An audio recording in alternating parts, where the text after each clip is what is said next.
Ini 6 syarat sahnya salat Jumat. Setidaknya ada 6 hal yang menjadikan sah atau tidaknya salat Jumat bagi umat Islam yang telah memiliki kewajiban melaksanakan salat Jumat harus tahu apa saja yang menjadi sah dan tidaknya ibadah tersebut. Pengetahuan ini penting agar salat Jumat yang dilaksanakan sesuai dengan ketentuan syariat dan diterima sebagai ibadah. Seperti ibadah-ibadah lainnya, salat Jumat memiliki beberapa ketentuan atau syarat keabsahan yang harus dipenuhi. Sekiranya tidak terpenuhi, maka salat Jumat dihukumi tidak sah. Berikut ini adalah syarat-syarat sah pelaksanaan salat Jumat. 1.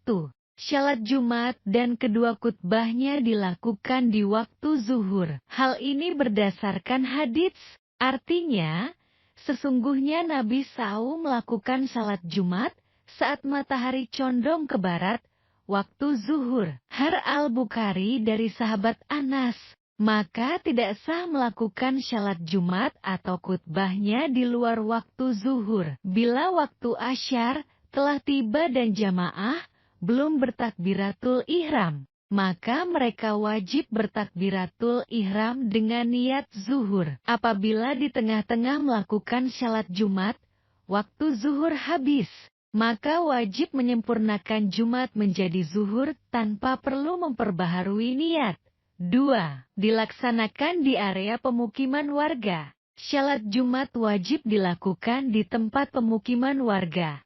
Sekiranya tidak diperbolehkan melakukan ruksah salat jamaah kasyar di dalamnya bagi musafir, tempat pelaksanaan Jumat tidak disyaratkan berupa bangunan atau masjid. Boleh dilakukan di lapangan dengan catatan masih dalam batas pemukiman warga. Syekh Abu Hamid Muhammad bin Muhammad Al-Ghazali mengatakan, artinya, Jumat tidak disyaratkan dilakukan di surau atau masjid. Bahkan boleh di tanah lapang, apabila masih tergolong bagian daerah pemukiman warga. Bila jauh dari daerah pemukiman warga, sekira musafir dapat mengambil rukhsah di tempat tersebut, maka Jumat tidak sah dilaksanakan di tempat tersebut. Al-Ghazali, Al-Wasit, Juz 2, halaman 263, Kairo, Dar al-Salam, cetakan ketiga tahun 2012. Tidak, rakaat pertama Jumat harus dilaksanakan secara berjamaah. Minimal pelaksanaan jamaah salat Jumat adalah dalam rakaat pertama. Sehingga apabila dalam rakaat kedua jamaah Jumat niat mufarakah, berpisah dari imam, dan menyempurnakan Jumatnya sendiri-sendiri, maka salat Jumat dinyatakan sah. 4. Jamaah salat Jumat adalah orang-orang yang wajib menjalankannya. Jamaah Jumat yang mengesahkan Jumat adalah penduduk yang bermukim di daerah tempat pelaksanaan Jumat. Sementara jumlah standar jamaah Jumat adalah 40 orang menghitung imam menurut pendapat kuat dalam mazhab Syafi'i. Menurut pendapat lain cukup dilakukan 12 orang.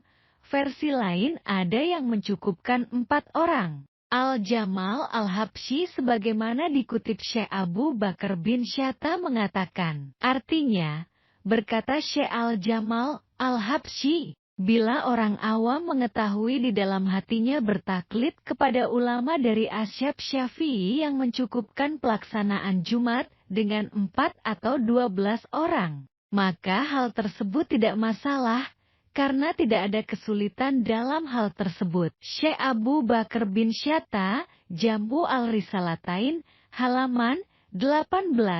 Tidak termasuk jamaah yang mengesahkan Jumat, yaitu orang yang tidak bermukim di daerah pelaksanaan Jumat, musafir dan perempuan, meskipun mereka sah melakukan Jumat.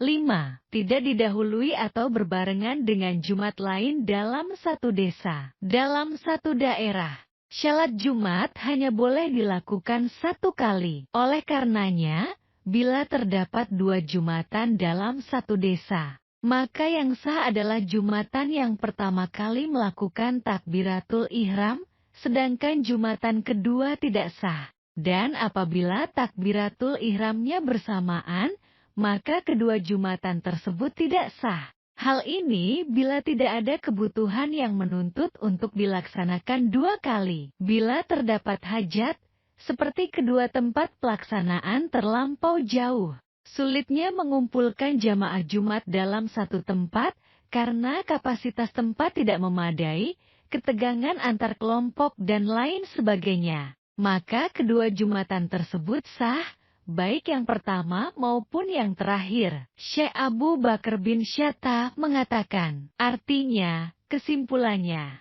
sulitnya mengumpulkan jamaah Jumat yang memperbolehkan berbilangannya pelaksanaan Jumat ada kalanya, karena faktor sempitnya tempat, pertikaian di antara penduduk daerah atau jauhnya tempat sesuai dengan syaratnya. Syekh Abu Bakar bin Syatta, Jam'u al-Risalatain, halaman 4-6. Didahului kedua khutbah.